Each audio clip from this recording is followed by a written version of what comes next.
Muchísimas gracias, señora consejera. Gracias por comparecer hoy aquí. Yo voy a ser bastante breve porque creo que ya compareció hace pocos días y además lo que pudimos decir en relación a todo el tema institucional lo pudimos hacer ver hace muy pocas horas, en lo que fue el pleno de las Cortes de Aragón. Nosotros querer poner en valor que, como bien comentaban y también dejamos claro nosotros en palabras muchas veces de nuestro vicepresidente también y del presidente y de don Arturo Aliaga, es que de esta crisis no se sale ni por la izquierda ni por la derecha, se sale por el centro y además yo añadiría que se sale remando todos juntos con un toque aragonesista para contribuir que nuestra región sea potente, salga fortalecida dentro de lo que es nuestro país, dentro de lo que es nuestro país, que es España. En ese sentido, hay que destacar, y de verdad, señores diputados, yo creo que todos son conscientes de la crisis que ahora mismo estamos teniendo, pero simplemente vean datos. Las crisis que hemos tenido anteriormente, ya desde hace prácticamente 8, 9 décadas, hasta la más reciente en el 2008, que veníamos de una época boyante, ahora mismo la situación es crítica. Crítica porque ya el FMI está hablando de que puede caer 8 puntos, a menos 8% todo el tema del PIB, cuando durante la crisis estábamos en un menos 3,7 y además todavía existe una serie de incertidumbres que lo que puede ahondar es a nivel social, a nivel económico y a nivel emocional y psicológico. Con lo cual, en ese sentido,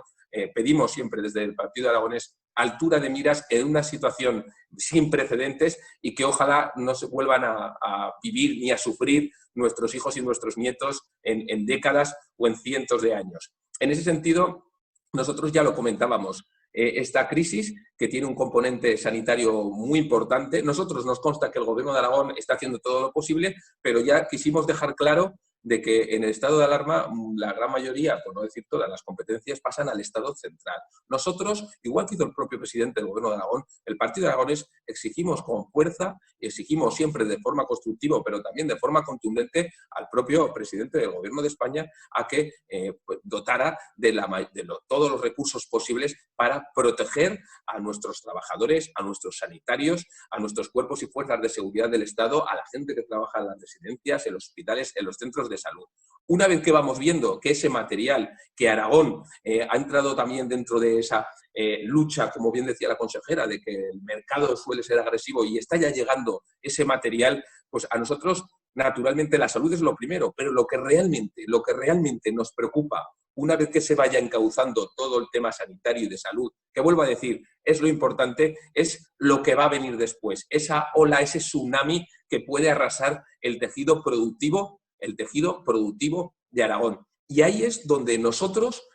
vamos a pedir, vamos a contribuir dentro del gobierno, como no puede ser de otra manera, de forma constructiva. Y si estuviéramos en la oposición, también lo haríamos siempre de forma constructiva, vuelvo a repetir, en una crisis que es sin precedentes. Lo que vamos a poner es toda la carne en el asador, todos los medios y todo el apoyo del mundo para potenciar y estar al lado de nuestros autónomos, de nuestras pequeñas y medianas empresas, de nuestros agricultores, de nuestros ganaderos, de nuestros comerciantes, de nuestros hosteleros, de esas empresas del sector turístico que lo que hacen es fijar población en el medio rural. Y, en definitiva, yo creo que ahí es donde tenemos que intentar echar toda la carne en el asador. Y ahí tendrá que estar, naturalmente, todos los que estamos dentro del gobierno,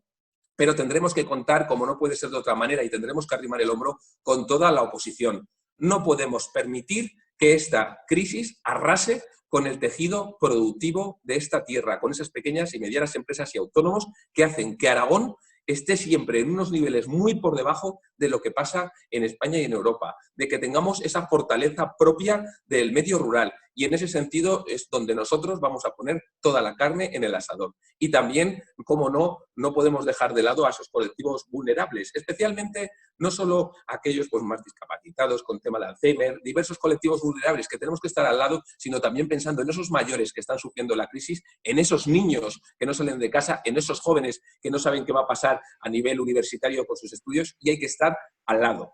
Por último, nosotros pusimos en valor la digitalización. Es importante, lo hemos hecho antes, ya lo hemos dicho siempre, poner en valor la digitalización de todos los ámbitos de la administración, de las empresas, poner en valor al medio rural, como no puede ser de otra manera. Y en ese sentido, señora consejera, pues como no puede ser de otra manera, va a contar con nuestro apoyo y simplemente plantearle dos preguntas para finalizar. En primer lugar, a nivel de educación, y ya vimos que hubo reuniones con el Gobierno de España, cuáles son las últimas noticias en cuanto a la finalización de curso y especialmente más en el ámbito universitario. Y por último, algo que nos hacen llegar, el tema de los huertos. Si sabe usted si se analiza o se va a valorar el poder levantar ese confinamiento para que la gente pueda ir siempre, naturalmente preservando la salud, pueda ir a sus huertos. Nada más. Señoras consejeras, señores diputados, contarán con todo el apoyo del Partido Aragonés para que juntos rememos y salgamos de esta crisis. Muchas gracias.